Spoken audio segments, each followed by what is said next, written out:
Hey everybody, welcome to the Enhance Your World show. I am your co-host, Chris Alba.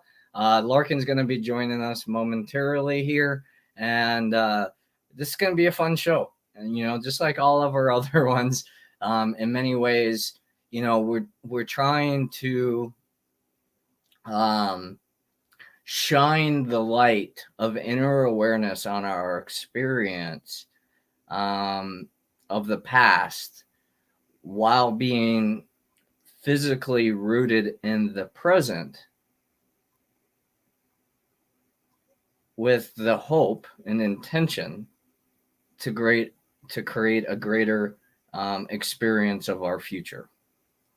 That's the purpose of our show. That's why we're all learning about spirituality right now instead of materialism and those types of things. And when I mean materialism, I'm thinking the third D, what we've known of the past, prior to this awakening or the new age of Aquarius or the new energies that we're in, where there seems to be less restriction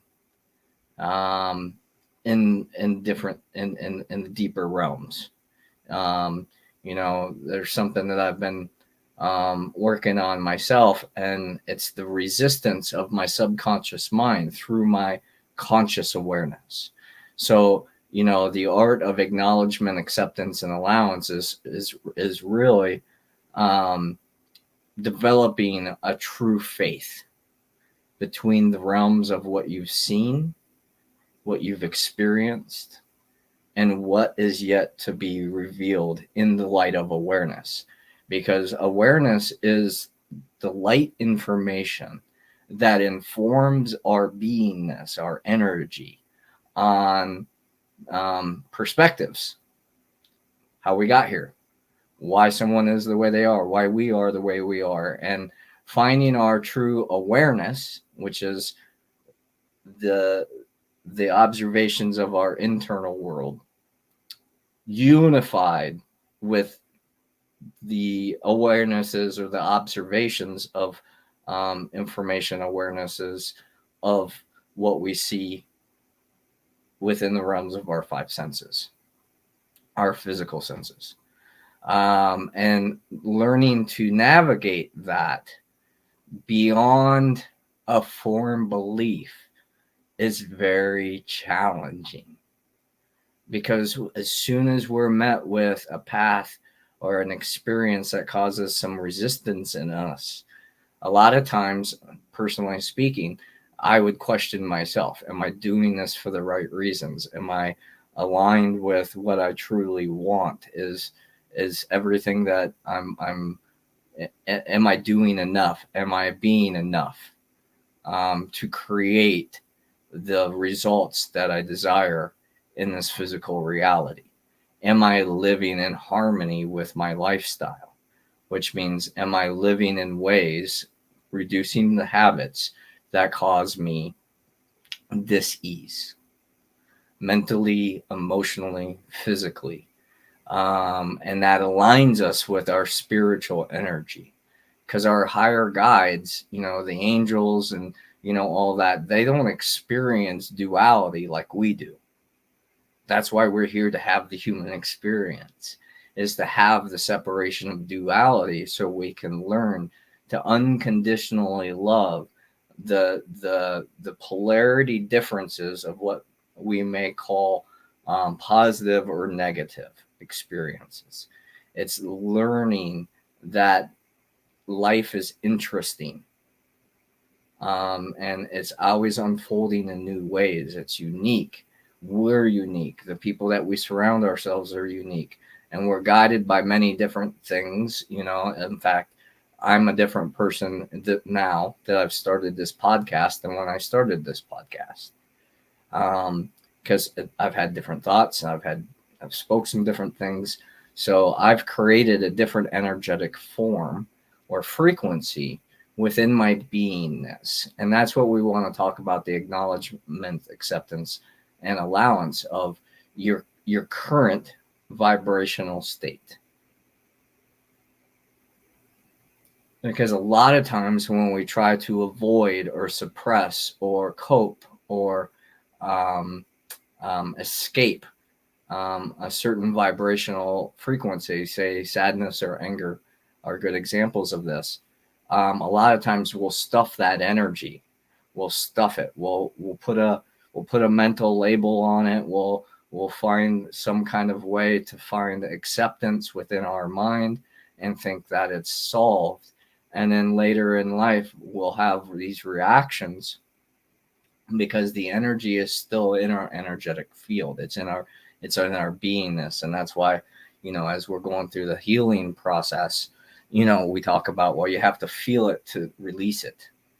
Because if you're not willing to feel it, that resistance, that anger, that jealousy, that insecurity, that unworthiness, whatever it is, in whatever form it shows up at, if you're not willing to actually experience that and allow the thoughts, allow the feelings, allow everything to go on, accepting that they are part of your programming of the past, right? That's tried to, and then part of the ego that's trying to keep you safe. But the allowance is to have the faith that things will open up. The experiences that we go through help refine us in our daily lives to be better and better people. And, there's a saying out there that says, you either grow better or you grow bitter. And I think either way you're growing. It's just, how do you want to go about it? How do you want to live? How do you want to feel? Do you want to feel afraid to leave your house because somebody might break into your house? It's a horrible feeling. I used to live that way. Every time I used to leave the neighborhood after my house had been robbed multiple times, and I saw the people that robbed me watching me leave, thinking, oh my God, are they going to get back into my house? So, for me to find the sense of peace of that, I just quit purchasing things that were, that I cared about, that other people would want. So there was no monetary value really. And that freed me up from having to worry about my stuff being stolen. Now, they still broke into my house several times after that, and took, copper and, all kinds of various different other things along the way. So I'm not saying it's a foolproof plan, because when people are desperate and they're trying to survive, they're willing, most likely, to do whatever they need to do to see another day. That's an acknowledgement and acceptance and allowance that maybe we don't want people in our lives that are currently struggling with addictions or struggling with certain things to be in our lives, because they are hurting us in ways for their survival. Now, that's acknowledging, that's an acceptance of where they're at and where you're at, and allowing for that to take place. Now, if in my view, and working with recovery people for over 20 years, having my brother in recovery and going through these processes, you have to also acknowledge that they aren't the person that they once were.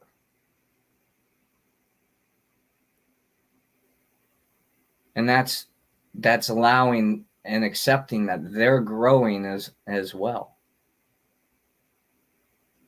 in whatever pace that they're able to do it and be able to maintain it. And I think one of the toxic things that we're doing in our current social media and all that kind of stuff right now is creating, like, everybody has to be this ideal, perfect person based on someone else's experiences, and I don't think that's possible. I think that's part of the issue with authoritarianism. My father and I were talking about it, and I was mentioning some things, to him about people being security conscious and all these different things. And I'm working really hard to live oppositely, to learn that if someone takes something that from me. It was not mine to begin with, because I don't possess things. I use them in this physical existence till I'm no longer here, and then I got to pass them on to someone anyway. So not to be attached, acknowledging that stuff is nice, and the resources are handy and useful, and being able to use those things are great. But also being aware of everything is replaceable. So, maybe I did have some things taken from me without my permission, right? They were liberated from my life, and they were maybe important to me on the ways that I work, or the ways I live life. And so then I needed to replace them, and allowing the opportunities to show up, whatever they are, good, bad, and different, has helped me understand my true nature. And my true nature is and I think this is true for most people, and this is what we're all looking for, right? That bliss, that flow state. And to be able to let go of the stories of the mind that keep us stressed out, that is reprogramming our subconscious, because our subconscious is who we were conditioned and taught to be.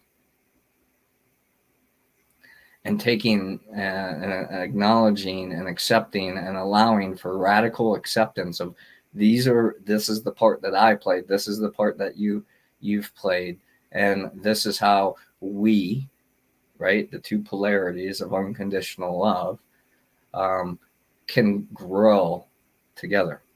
Same thing with our nature, same thing with our gardens, same thing with our all of the things that we are replacing from the old ways of the last few hundred years. And I don't think that it's going to be completely gone, because those systems and those things of integration have led to some very beneficial effects for our humanity. But what we're trying to do, as a light worker, as a star seed, or whatever, as whatever your labels are that you're trying to bring people into new states of conscious awareness, which you can plant the seed in their conscious mind, but when they fight back, that's their subconscious mind.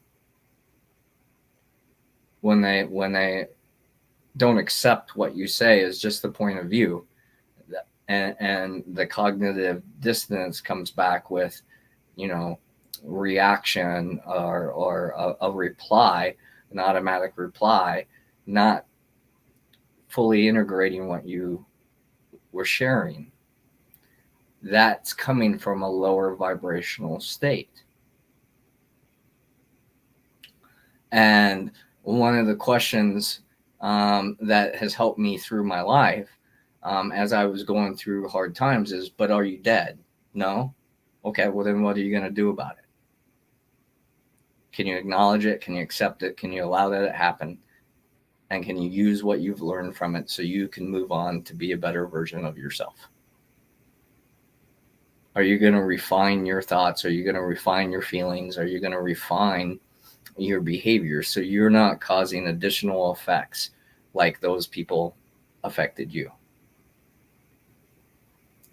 As a teenager, for example, I would steal from stores because I didn't have money, and I wanted stuff because I was told stuff was important. I didn't need it for my survival, but I wanted it for my comforts, so I could do the things that I wanted to do and have the things that I wanted to have. And I wasn't always able to have the finances to do that, so I did what I did. And I accept that's who I have been. But now, living today, am I going to do that in my today's presence? Chances are no. I'll never say never anymore, because I try really hard not to lie, but sometimes um, a lesser truth comes out in a moment, and it's not later that and later when I have time to process, when I have time to reflect, when I'll see some different things that I didn't necessarily see before. And so many could say that I was misguiding or misleading a truth. And what I um,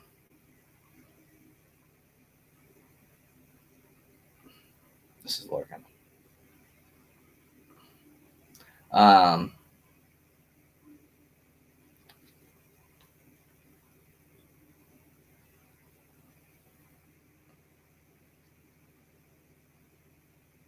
the one thing that can be said about all this is, I have a friend that's going through cancer right now, and she, has this saying that she likes to say, "It is what it is." And I used to say for the last 10 plus years, it is what it is. It's not what it's not, and we can make it mean whatever we want it to mean, because that's our purpose here. We're meaning making machines. It's unconditional love until we place meaning on it, which gives us a sliver of consciousness that allows us to hold that information, right? And allows us to move through life. So the more curious we are, the more we can acknowledge the things that we like and we don't like, and then gain the acceptance that the chances of us doing something, if we're getting emotionally upset with somebody because they did something, maybe they raised their voice, maybe they, weren't very compassionate or understanding or empathetic or something like that, and it really bothers us. That's our higher self or our subconscious telling us that we're doing it too. And we see these behaviors in other people and how we can accept them, where we are, right? Mentally, emotionally, there's judgment there. When we can acknowledge that there is a judgment, accept that there is a judgment, and then allow for our awareness and presence to do some self-inquiry on why that bothers us, we have the opportunity to empower ourselves, to grow beyond those mental, emotional, and behavioral limits of our identified self. If we're always justifying our thoughts and our feelings and our actions of what, that's just the way it needed to be, it is what it is, and we hurt people, are we truly being compassionate? Are we truly being empathetic? If we make decisions that affect other people without talking to them about the possible outcomes, is that leading with intention, loving intention, or is that stepping into how do I want to say this? Asking for forgiveness and trusting that bond, that relationship, that thing is important enough to the other people that they're going to want to continue to work through the growth process of those relationships so they can be better relationships. I had to acknowledge that in my own life, I'm going to have to, or I'm choosing to rather, to purchase things that are not healthy for our environment. Now, I do a very limited amount of this. I don't shop a whole lot as far as commercial stuff.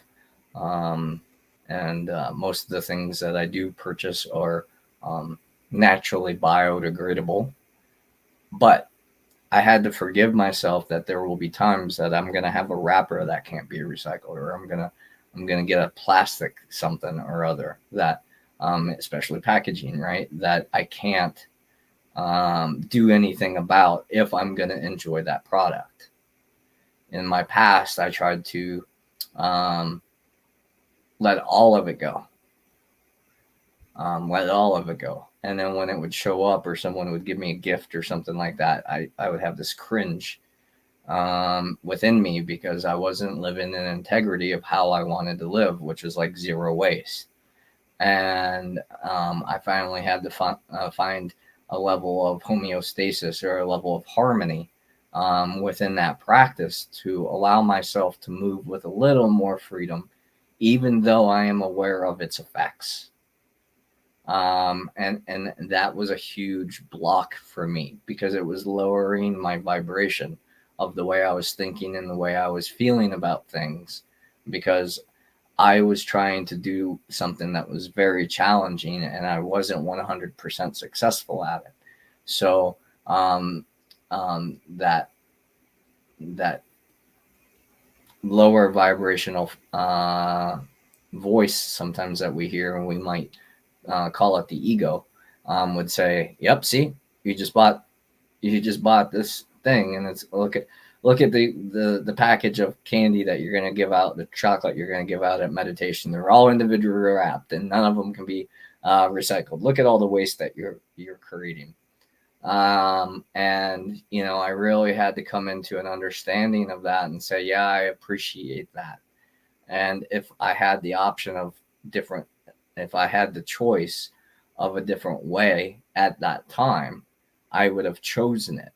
But based on my time, based on where I was, locality wise, based on all those various different things, I didn't have that option available. So I have to acknowledge when I can and when I can't. Keep myself in my masculine energy of my mind of who it is that I want to be, how I want to affect others, how I want to show up each day, those types of things. How you doing, Larkin?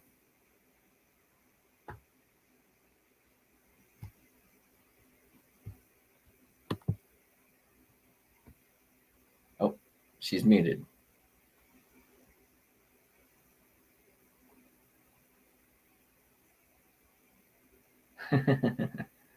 Okay. When you're ready, Larkin, just come on in. I'm sorry, I just didn't unmute it. I'm so sorry, I just didn't unmute it. I said hi, and wonderful topic. I've been talking, and I just didn't have it muted. I had it muted. Yeah. No, I just wanted to say I think it's a really powerful topic, and again, what does it lead back to? It leads back to choices. Mm-hmm. Everything is about our choices, and as a human, no matter, we're obviously a soul with, well, not obviously to everyone, but we're a soul. We're this eternal conscious energy with these physical bodies, and then these brains, and then these minds that connect the two. But within that is choice, is decision. And really all the different things so far I've heard you talk about is, it's a combination of different levels of decision. And I think that's really, really important, because the first thing I notice in coaching with people is that they don't recognize their choices. Mm. They either don't recognize what options they have, or they don't recognize, they see options, but they don't think that means they have a choice, or they don't even recognize certain things are a choice. They don't accept the things that need to be brought about in acceptance, but they are unknowingly accepting circumstances and a responsibility they're not consciously taking responsibility for, in order to kind of stay where they are. And then that's when we end up feeling stuck. Right. So I think what you're talking about is important, because you're demonstrating your different levels of having gone through this, where you either didn't recognize you had a choice, or didn't take advantage of those choices you had, or as we talk about acceptance, Chris, you and I are always reminding people that if you're feeling stuck, there's an element of acceptance and surrender that has to happen anyway for anything to shift and change. And I think what a lot of people don't realize is that is a choice. In and of itself, there are choices right there. Right. Well, and I think it's important to see when the opportunity is for us to expand, and when there's times for us, when things are going well, right? That's a time that our energy is high, and it's easy for us to expand on whatever it is that we're doing. We're excited, we're passionate, we're purposeful, all those things. Those are great times to grow beyond whatever confines, right, that we're currently going in. But then also accepting the fact that there are times that we're tired. And it's not the best time to be guilting yourself or shaming yourself because you didn't do a social media post that day, or you don't have 6 million viewers, so you're only affecting a small group of people rather than a large group of people. Whatever it is, and I think that's the hard part of talking about consciousness in itself, right? Because consciousness is everything. It's every information, every pathway, everything, but finding that compass where you can navigate your own BS of your belief system is challenging, because it's comfortable to be who we've been. It's more challenging to say that's who we've been, but I'm choosing to vibrate at a different level now. And that's why I wanted to talk more about consciousness and energy rather than what we're doing material on the planet. Because that's based on the information that we have. And as we have all learned through our own individual experiences, just because we have information, it isn't always the most accurate, or the perspective is also contrasted by some other things, Well, absolutely. And information is different than fact. You can get a lot of information. It doesn't mean that it's accurate. And if we take this down more deeply, we need to remember that we're living in a world that is, all of those things that are influencing us, the ones that influence us the most when it comes to TV, radio, music,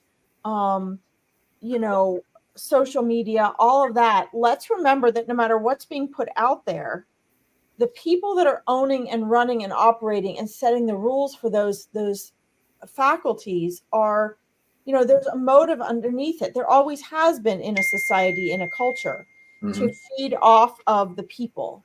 And so if you don't take radical responsibility for your own thoughts, what you're choosing, the understanding that we give meaning to everything, so that everything that you come across, you actually have to give meaning to.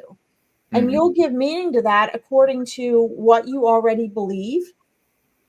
And so it's important that you become the gatekeeper of your mind. I mean, these things that, we talk about, that I know I talk about in coaching, don't sound exciting to people because we live in a world that is very material based. It's very money and material based. But the truth is that along with that comes a total lie of reality. It comes a lie of perception of what your normal day should be like. We're programmed subconsciously that in our normal day, if we're successful, should be us living with a laptop on a beach somewhere, making multiple $1 million a year, if not a month, with multiple houses, multiple cars. We should all be with, a person that we feel is our soulmate, living eternally, having joyful bliss and margaritas on the beach. And this, maybe this isn't what all of you listening expect, but this is what's being fed. And so whatever level you have that associates with that type of lifestyle, where that 95% of your mind you're unaware of has this subconscious belief that you're supposed to be blissful and joyous and in heaven 95% of the time, is not real. It's not realistic. So when you see glimmers of people on social media or friends doing well, and you start to think, wow, they have this and I don't. What do you think you're going to be feeling? You're not just going to be disappointed. You're going to be depressed. You're going to feel like a failure. You're going to feel overwhelmed. You're going to panic. You're going to jump at whatever opportunities come for you to make that money. And meanwhile, you're on this beautiful, abundant planet surrounded by people that love you, opportunities and choices you don't realize. If you're even up and awake and listening to this and can turn your social media on, you're blessed with technology and health to at least some extent. Right. There is nothing more important than health and well-being, which people don't realize until all of a sudden they don't have their health. Right. So, and then we, we find ourselves, at least I do with my clients, saying, this is one of the first things I end up doing with coaching clients that come and they're panicked about their life. I'm like, well, do you have your health? Yeah. Do you have your kids? Do you have your car? Do you have a job? Do you have, all these basic things? Are you grateful for them? And it's sort of like, oh, wait a minute. Right. So just understand, I'm throwing this out there because we need to look at, like you said, we need to look at what we're being fed is supposed to be our norm. Right. It's like, yeah. Oh, go ahead. No, I was just going to say, we need to really, I don't normally say compare, but we really need to compare it to our own mind and expectations, because really what we're expecting isn't even what would make us happy. It's what we're being fed that we should have to be a success. And we're also subconsciously told if we don't have those things, if we're not those things, that we are a failure. And you know what? We're not all going to be, Jennifer Lopez or Taylor Swift. We're not, and nor would we want to be. There are people too that have the same struggles that you have. So we need to be very conscious of this, I think. Well, and I think you brought up a good point, because as you were talking about the entertainment, right? We've said this for years. It's like entertainment, like they're training you through entertainment to think, feel a certain way, And I was there, man. Why was I, in the adult industry? Why was I, involved in drugs and, that shadow thing that most people, are a part of, but they're afraid to admit that they are. But, why was I a part of that? Well, because at one time I thought that was the only way that I was going to be able to create a life of both material and energetic success. Because I could enjoy my life as well as, have the material means to support it. And what I found was that was a fallacy.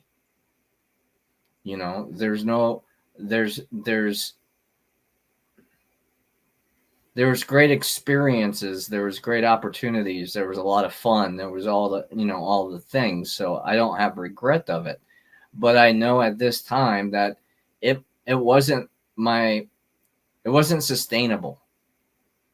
It wasn't going to be my life's mission. I wanted to get in and I wanted to get out. I see that correlate so much with the way that we are of service, right? In professional means, especially, it's like, I want to give, but then I want to go, like I don't want to have to give all myself. I want to be able to, like you were saying about the coaching industry, right? Is like help thousands of people, by doing an online pre-recorded coaching program. And that can help create awareness, and that can put them on, in alignment with the right steps to go and start integrating that into their own life.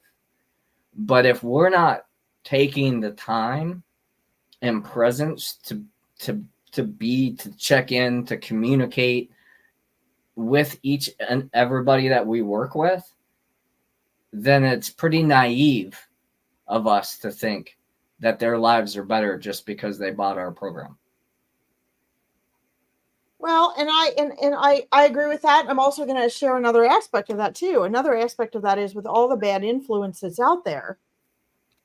It might be that for someone they buy a course and they don't join the mastermind, or they don't take up the individual coaching with it. Right. And that's true. I mean, I find for my clients to have a lot of to really be successful, they need that support. Mm-hmm. They honestly need me to be there, and I've had to spend time with them each week. Right. And I can tell, directly, kind of like you said, who's going to do what with what I'm sharing based on that. However, I can also say that, I'd rather someone get a course that I've created or that you've created and do something with it and go, maybe they're not making quick progress, but go, this course said something else. I'm going to go look at this. Maybe that's their foot in the door, their toe in the door. Maybe it takes them years versus if they were sitting down with us each week. Because right. I do notice a huge difference, Chris. I mean, there is a huge difference between people that just buy things, they listen to it on their own, and they have that interaction. They're held accountable throughout the week. But every little bit of that influence helps. And, it's the bottom line though, guys, is it's up to you. Are you responsible if you do something like that enough to show up for a mastermind or show up for your sessions? If you're wanting to create a habit of meditation, are you taking enough radical responsibility that you actually show up for yourself that day and you actually stick to that time you've set aside to sit down and meditate? If you're learning to journal and you're trying to make that a habit so you have greater self-awareness, are you actually doing that every day, or are you just doing it when you feel like it? Are you just doing it randomly? Because if we don't intentionally set these habits, then our subconscious mind is taking over. It's running away with us. Right. And as Chris was saying, guys, this is all comfort zone stuff. No matter how much you hate where you are, wherever you are, you're in a comfort zone right now. Whatever it is you're wanting to change or transform or become, the only reason you haven't done it yet is because there are comfort zones you are not getting out of. And no matter you haven't had the experience to prove it to yourself. I'm sorry. What'd you say? And having the experiences to prove it to yourself that you've gone through it. Well, yeah, I mean, I think that comes sort of hand in hand. I think if you get experience through doing, I mean, you gain confidence through the experience of doing. And so right. I think correct me if I'm wrong, Chris, but I think what you're getting at is the only way to get there is to actually do it. Right. You have to make the choices, take the action, actually get out of that comfort zone, like the house on fire example that I always use. Until, if you can't just sit there and think, well, I can either get out of the house or I can die in the fire. You have to actually run through that door that's on fire to get out of that burning house if you don't want to burn down with the house. There is no other option. And I think this is so important because I think people. Nope. You muted yourself again. I did accidentally. Did you hear the burning house part? I heard the burning house part, but you were just getting ready to close up that point, and then you clicked. Oh, well, I mean, the bottom line is if you have the only way out of that burning house is through the doorway that's on fire, and it's either burn down with the house or go out to your friends and family and life that's waiting out that door. if you stand there too long trying to decide, should you, to get brave enough to run through the door, you're going to burn down with the house. Right. You have to take the action and actually run out that door. And I think that's where people get stuck, because it's more comfortable for us to sit there and plan and think about it than it is to actually take the action, because we're afraid of making mistakes. Right. We're afraid of the result and whatever other fears we have. Right. I mean, and those missteps along the way, that, they can skin us up pretty good. So I understand that fear, right? And we've talked about it a lot, the difference between the fear of failure and fear of success. They're really kind of the same thing.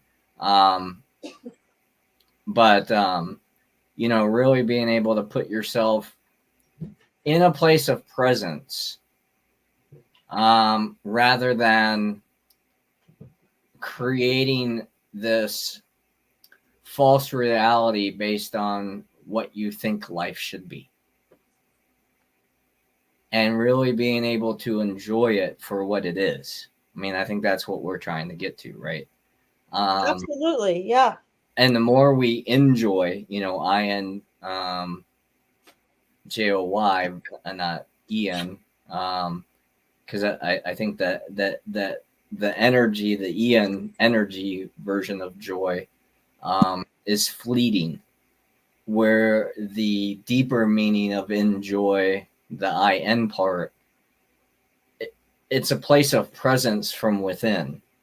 So even if you're not having a great moment, there's still a sense of joy behind it, which is like the weirdest thing, because it's not going to last, and you're like, well, I wonder how this is going to play out. So you live life with a little more curiosity and a little bit more openness than putting those confinement. We talked last week about the masculine and feminine energy, putting the masculine walls up and saying, well, this is the way it's supposed to be. And if it's not this, then it's not right. It's justifying, giving people authority over our lives because we're scared to live it ourselves and think someone else is going to do a better job for us.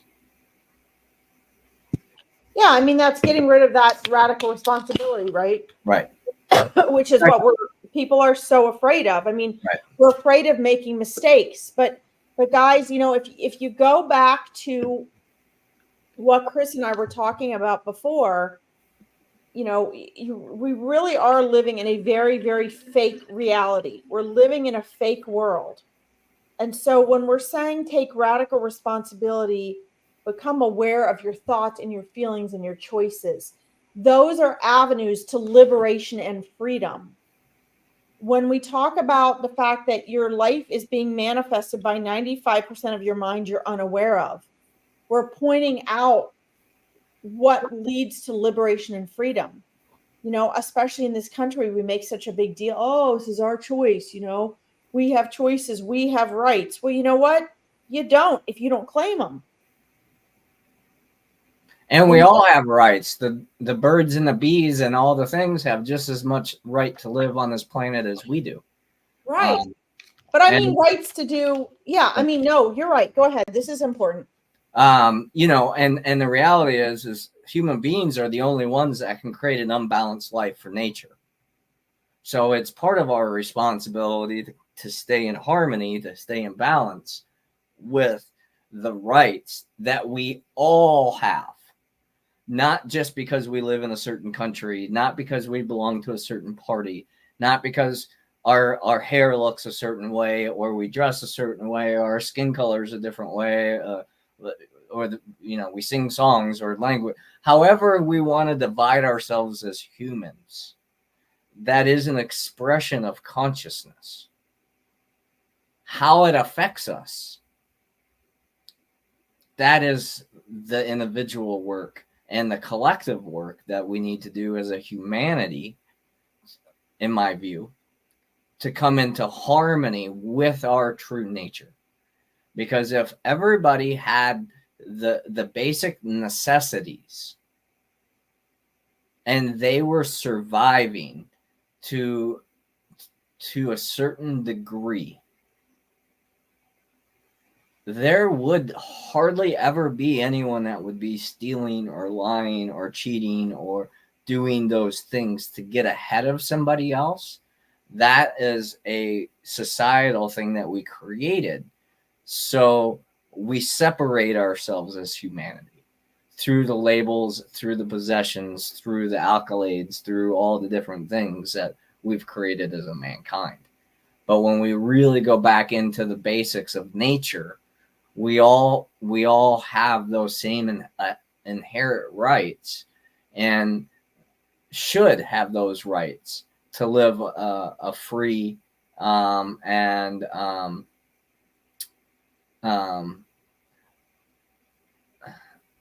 I don't even like using the word free, because freedom takes a level of responsibility and accountability that, as you said, most people don't like making mistakes, and they're not ready yet to accept when they misstep, when they fuck up, when they were out of line, when you know what I mean? Like, and then some of us get to that level of that, and then and then we get to a certain point to where we don't hold ourselves accountable anymore, because it's just like, yeah, whatever, it doesn't matter. You know, people are going to come and go out of our lives, and you know, some people aren't here for, you know, life. It's just for a season, and oh, I guess they wanted to leave. Well, you were an asshole. That's why they fucking left. You know, and I'm speaking that from myself. I unconsciously have tested people throughout my life because of my fear of abandonment and betrayal, that I intentionally or unintentionally tested people to see whether or not that they would stay in my life or not. And when they didn't, I threw a poo-poo party. But, you know, whose fault was it? Both of ours. Because if we would have openly been able to communicate, we would have been able to get through those roadblocks and those disconnects. But because we didn't take radical responsibility for both our parts, we just pointed fingers, projected, blamed, whatever, and now the bond of human relationship is over. And you know, and that sucks. Like, you know, I was talking earlier in the show about things walking away, and you know how detached I am from material things. And I can tell you what I'm still struggling with detachment with is other human beings, because I just don't understand why we can't get over our own shit and go, okay, like, you know, this is how we can work together. This is how we can walk together. This is how we can enjoy each other's company, because we say we enjoy each other, we like each other, you know, as long as we're in this certain character.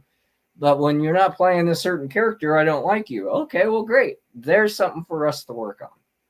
Me maintaining my integrity of being the person that I want to be and consistent, and also you're learning empathy and compassion for when the times that I'm not perfectly that character. Well, and really what you're describing perfectly is the ego. Right. You know, I mean, you know, we all have a script of how we want things to go in our lives. And when we have those types of experiences and the awarenesses that you're talking about, where, you know, that's our next level of, that's our doorway, our opportunity for our next level of conscious awakening. Mm-hmm. You know, and for everyone, it's something different. For some people, it's their health. For some people, it's their kids or their relationships. For some people, it's their work or money. But we all have these opportunities that are our challenges. But the more and more conscious and awake we become, the less those things bother us, the less they are a problem or a challenge, because we're okay with whoever comes in and out. We're okay with, you know, not having that resistance to that person leaving our life.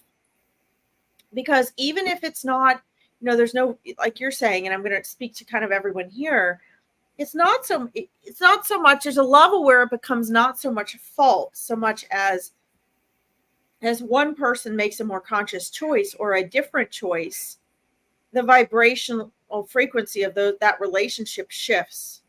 Or a lot of times we're attracted to something that is unhealthy, that is a frequency that doesn't match us, and we've chosen it, and then we have this turbulent, unhappy pattern in our relationship, and really it was never healthy to begin with. It wasn't a good match to begin with, right? So when we follow these patterns of nature that Chris is talking about, and we are going with the natural flow of those types of things, we see more of that happening, but with less resistance. And it's easier to say, okay, yeah, they had their time in our lives. But there is a difference between, using that as an excuse for our behavior, having it be something where perhaps we hurt or destroy good relationships, and we don't take radical responsibility for it. And where, let's say, we make choices that certain things aren't acceptable to us. And we allow those people to fall away, or we make choices that are maybe outside the norms of our social group or family, and we have to allow those people to leave and fall away.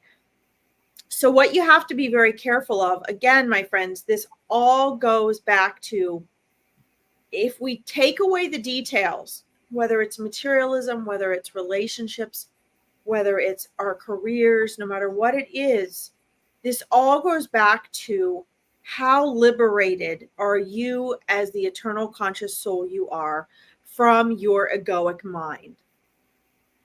Period. Are you, if you're depressed and anxious, then you can be sure that you are pretty well influenced by your egoic mind, which is always under the control of who and whatever wants to influence you, and the meaning that you've been taught to give that. So if you want the freedom to say, I'm running my life, I'm in charge, I want to make choices, instead of yelling and screaming in society, I'm an American, I have rights, or whatever the heck it is, go even deeper. And I'm not talking political stuff, guys. I mean, I'm talking just stupid things like, I've seen people do this on the road. I have a right to do whatever I want with my music, or throw my trash wherever I want, or, damage whatever property I want to. It's my right. Okay, well, let's look at some of what your true rights are that your ego is blocking you from seeing. People feel disempowered because they don't recognize their own power of choice, and they're not utilizing it. Instead, they have excuses. They're blaming other people. They're blaming whatever it is. Everything starts within you. So number one, what's a recipe for today you guys can walk away with? Look within.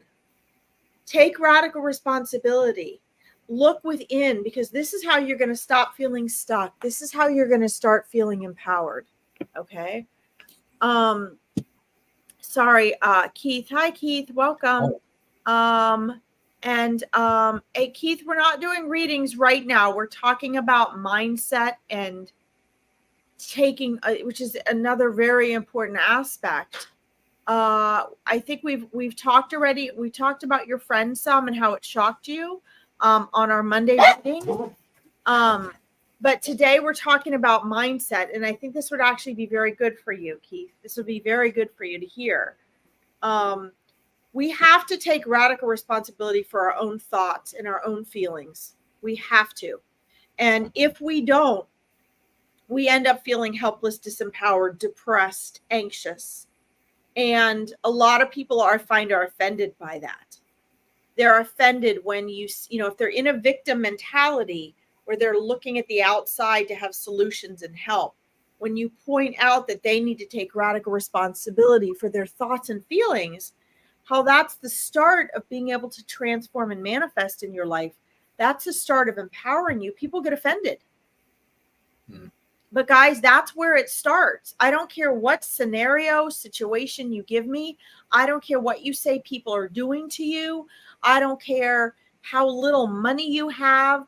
The bottom line is, until you become aware of your choices and you really start taking a look at nature and what nature is showing you. For those of you that are very disconnected to nature, this is going to be difficult. And thirdly, recognize that, really become aware of how your thoughts and feelings, your expectation and reactions to life are most likely coming from whatever society is influencing you is your norm. Because when you measure to that, you're always going to come up short. Someone's always going to have a relationship that you think is better than yours, or more money than you, or a better car and house, or they've just gone on a certain vacation or have a lifestyle you don't have. And that's the whole point, guys. That's the whole point in creating consumers, is that the consumers are never satisfied. They're using your basic egoic weaknesses and strengths that were meant to keep you alive and using it against you. And until you become aware of that, and Chris and I try to hand power over to people, until you are aware of that, you are not free. You are not independent. You are stuck. You're never stuck, but you're stuck under that influence until you realize that you're not. Right. And everything we could coach you boils down to, anything anyone could coach you or give you therapy on has to boil down to that if you truly want to be fulfilled, joyful, abundant, and free. Right. Yep. There's no way around that. No, I mean, it's, one of the things that I've asked people all the time, why they stay, and they're, well, stay stuck, just for an example. Well, so-and-so is not going to like it, or, this, that, or the other. That's the comfort zone. And it's like, oh, I understand that one, because I do care about the effect that I have on other people. But at the same time, are they as caring to you? And what I've found for a lot of times is that is not an equal give and take. Right. It's like, I'm the type of person, if I have $20 and my friend has $15, I'm buying coffee.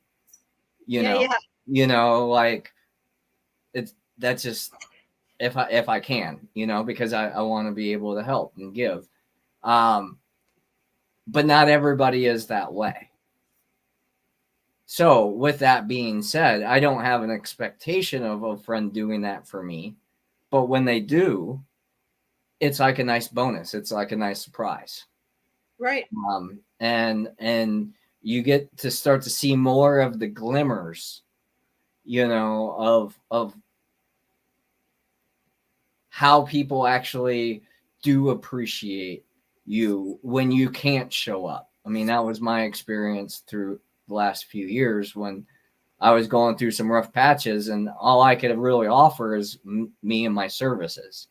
I didn't have a lot of the physical stuff, and I didn't have the time because I was busy trying to make money to devote to the people that the way that I used to be devoted to other people. But the fact that people still showed up in my life, still appreciated it, still made an effort, still, all those things was a great awakening for me of the true value of our egoic character. Like, it's not like killing the ego like so many try to say, right? Like, it's about coming into harmony with that ego, in alignment with our higher selves. Because that process will allow us the contrast to be able to if you've ever climbed a tree, it's kind of one of these motions, right?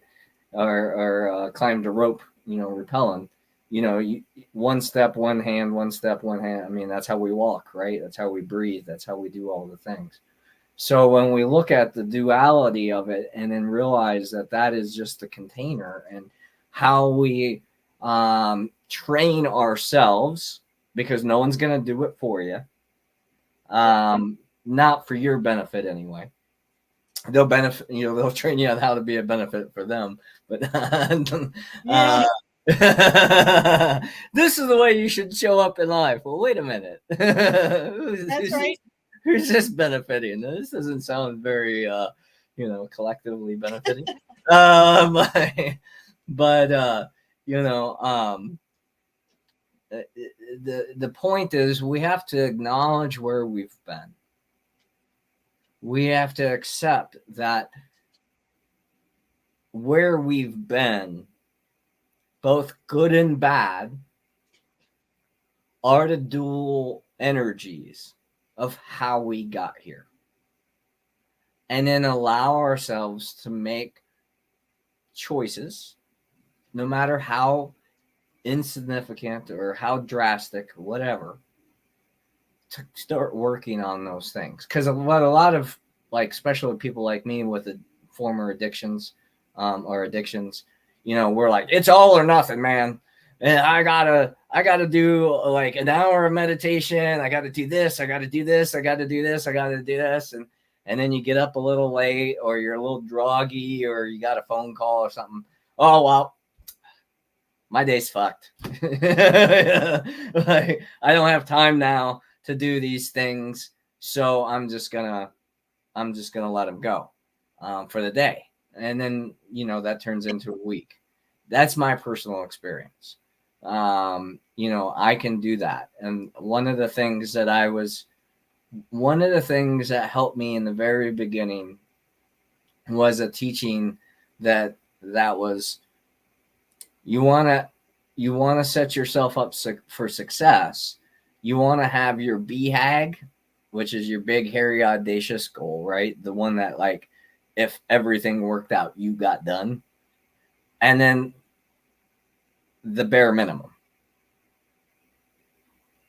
And by having that too, like, okay, I don't have an hour to read today, but I can read one page. I can read one sentence.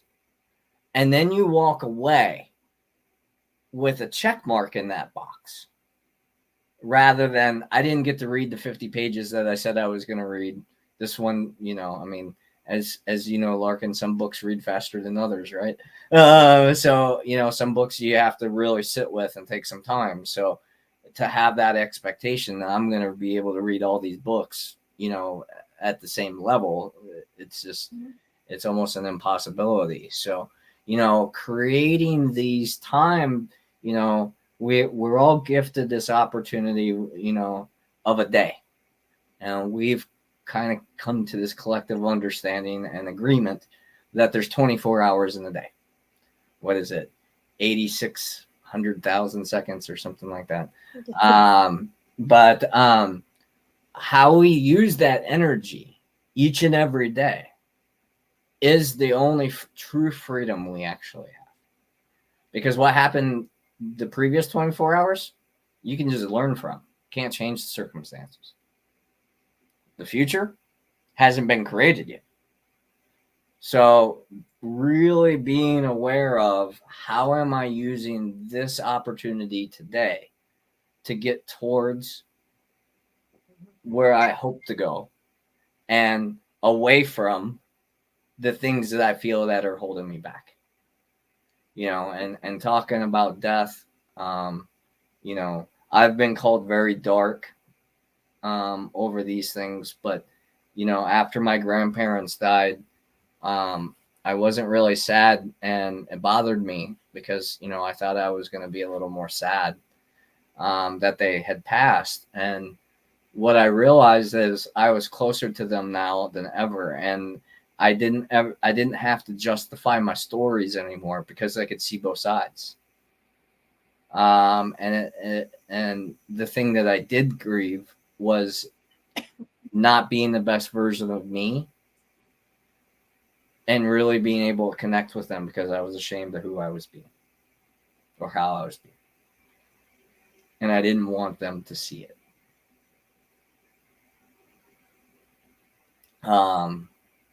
And so that's given me a new perspective of, I don't want to hide from anyone. My thoughts, my feelings, my dark shit, whatever. Like, I want to say, here's my platter. like it or not, and one of my grandmas, before she passed, she finally called me out on me working at the in the adult industry, because it was kind of a secret. They knew I was into talent and, communications and marketing and stuff, but they didn't really know the true depths of what I was doing. And, my grandma, before she passed, said, Chris, I always knew that you did porn. And I was always okay with it. I wish you would have been okay with it. You wish you would have won? What? You wish that I was okay, was okay and not ashamed of it, because that kept me from really being there with them. That's precious. That's precious. So she gave you a really powerful gift, really, before she passed. Yeah. And an eye-opening experience that has lasted you a lifetime and has transformed your perspective. Right. It's very humbling. It's super humbling, and like most of my life, I always wanted to be in another family, right? Because no one understood me. And when I would try to explain, or I tried to share, I was always going against the culture or tradition. So like it just got, pushed out because no one wanted to feel uncomfortable, and I made people feel uncomfortable, even as a teenager. So that taught me to like not share my authentic self, and to learn that I could have been my authentic self, and they would have accepted me anyway. Was like a teaching on unconditional love that, we all want to preach about, we all want to talk about, we all want to talk about what it is and what it looks like and how it feels and all that kind of stuff. But to have someone sit next to you and say, it doesn't matter where you've been, what you've done, I'm only interested in where you are right now and what you're going to do for the rest of your life because of whatever that is like the greatest example of love that I can quantify right now in my mind. Yeah, I think it just brings so many things to mind. Like, number one, I wish we had a bigger audience hearing all of this, because people tend to gravitate towards the things that are entertaining, that they think they're going to get something out of. But this is about the real inner work. This is about, what you just shared basically is so much about what our misperceptions are of our place in our family, of our place in our relationships, of the state of our lives. And it takes those moments like the one with you and your grandmother that is painful and humbling at the time, that we never forget, that shows us, wow, things are not as they appear. Things are not as they seem. And it's my perception that was warped, or it's not even that it's warped. It's just, it's different than the ultimate truth, and it's different than what your perception can be. And that's what the egoic veil does. Which is why, for those of you listening to this, especially on the rebroadcast, this is why we're talking about liberating yourself from the mind, at least enough that you're aware that your perception is your perception, and that you have a choice of the framework and context in which those perceptions happen. And when we have someone give us grace and forgiveness and unconditional love, like Chris's grandmother did, it really kind of whacks us out of our illusion. And those humbling moments are so liberating, because really when you're being humbled, you're being liberated. You're getting closer to God. Yeah. And you're more in aligned with a more freed, neutral perspective of God, source, spirit. Right. Yeah. Whatever label, like, no, it's true though. I mean, it's one of those things, right? It's interesting. If there's only one creator by a million different names, and we all, want to honor and respect and, our version differently, I guess. But the bottom line is, it's about what comes next. Like in the native teachings, they talk about the 7 generations, and that our life is not the thing that us humans have gotten away from the rest of nature. Is nothing in nature exists for itself. That's right. And now we're only really concerned about the issues and the challenges and the things that are important to us as individuals, or maybe as a collective group of a special interest, like, and whatever that is, because I guess caring for nature is still a special interest. So I can't say I don't have special interests. But yeah, it's funny, the darn wordy words and language and how they paint us into these characters, right? And then it's like, how do we operate from this? And it can be challenging. It can be challenging. I mean, and it is challenging. And you had that wonderful event, this weekend about meeting your guides, and I want to just talk a quick second about that. Another guide that came through later on was this was let me just interrupt so they know what this is. Yeah. This was the Meet Your Spirit Guides event. Yeah. Just so people know, guides versus spirit guides. Okay. Yeah. And as you know, I mean, I've been working with guides for pretty much my whole life, but I've never really had an archetype or like a person like come through. And Jesus has come through a few times, and I've kind of ex-nayed that one because of my past biases and stuff like that. So I can't speak on that one fully.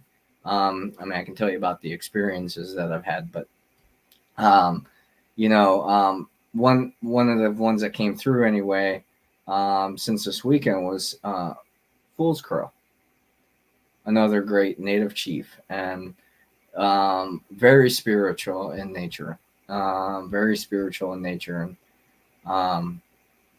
as I was listening to some of his stuff today, he was talking about grandfather Sky and grandmother Earth, and that they provide everything that we need. And it's so true. But we've lost the appreciation and the acceptance that it is our responsibility to be caretakers of the planet for our future generations.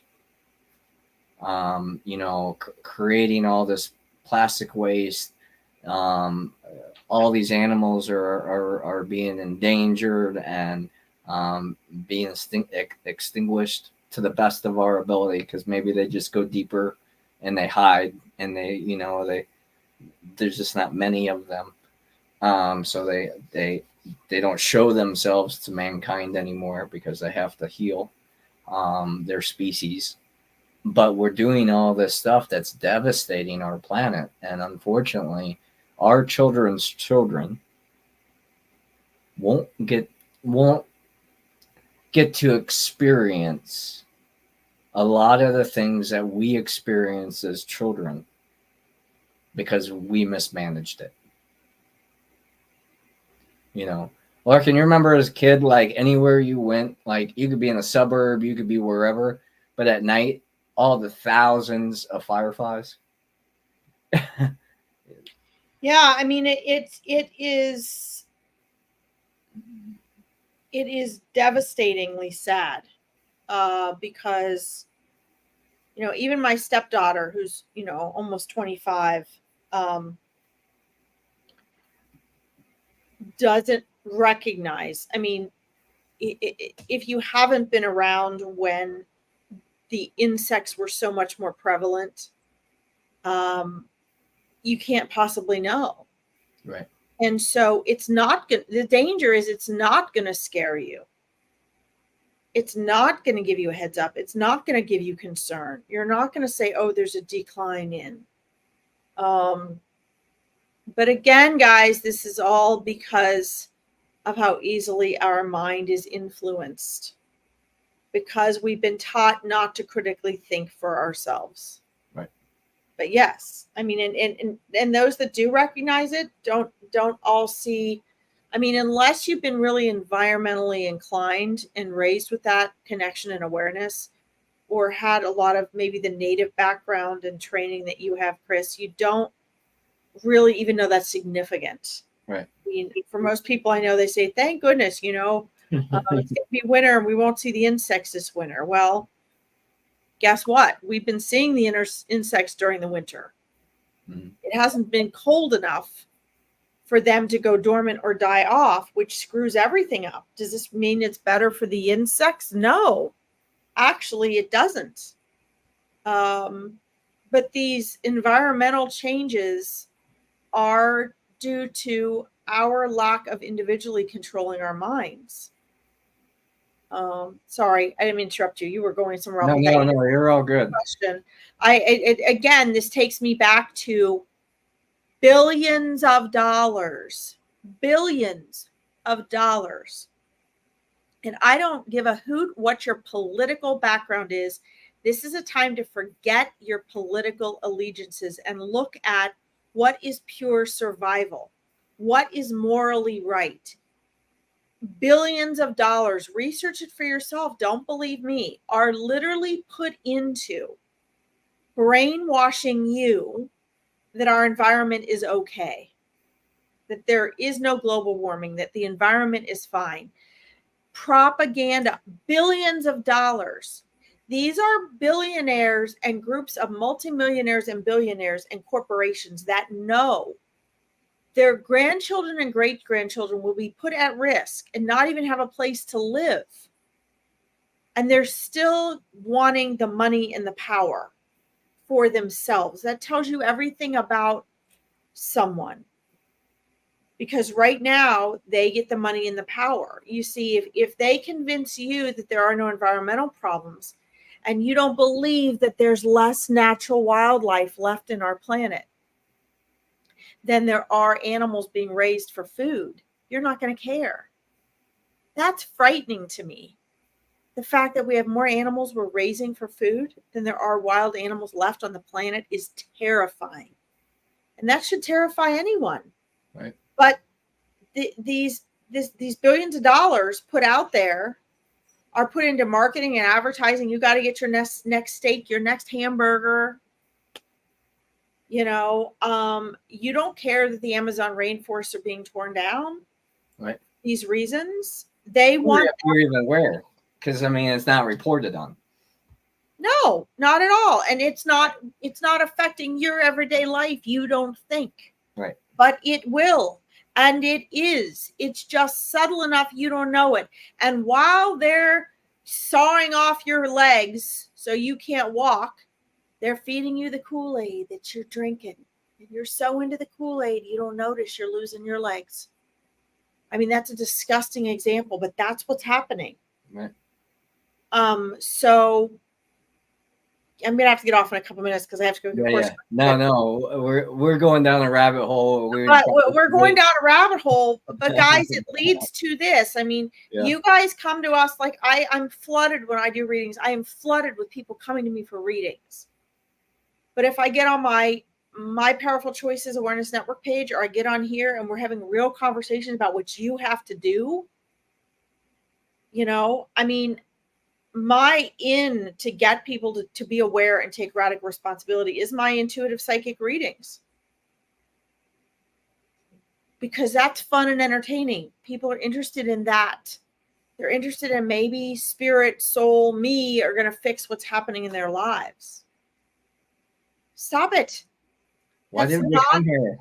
Yeah, that's not what's going to, that's not what's going to make your life better. Complaining about what's wrong and going from reader to reader to reader to reader to friend to friend to friend to friend to family member to family member, that is not going to fix your issues. We have much bigger issues at stake.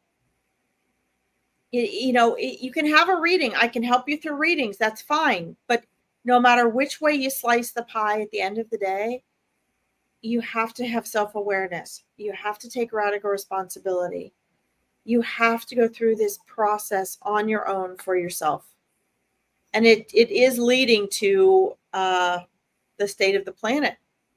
And, if you guys want to live in the next 20 years where you can't leave your house without a mask, without an oxygen mask, and then you're going to have to pay for that oxygen, we're looking at some serious stuff here. Yeah, there's a Chinese company that cans Canadian air. It's like Spaceballs. It's literally out there. And it is what it is. We have to pay for water. Why wouldn't we have to pay for air? Right. Right. Well, yeah. For those of you living comfy and whatever level of comfy that is for you, even if you say, I'm not, my life sucks.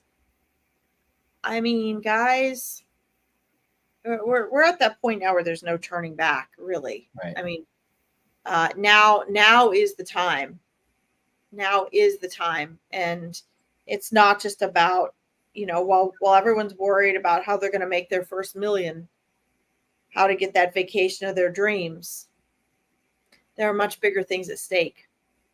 And eventually reality is going to hit, but the bottom line is, get control of your mind, get control of your awareness, take radical responsibility. If you feel stuck, depressed, anxious, upset, frustrated, you can't manifest, there's something you're not doing right. There's something you need to shift. And we're telling you what it is. Every broadcast, we're telling you what it is. Or could be. Right? Yeah. But in general, we're giving you the general platform of what it is and what you need to shift. Mm-hmm. And take it or leave it. It all boils down to these things. People come to me all the time and they want the answer. They want the answer. I did too. Well, I found the answer. It's here. And it's here. And you're the only one that can make those shifts there.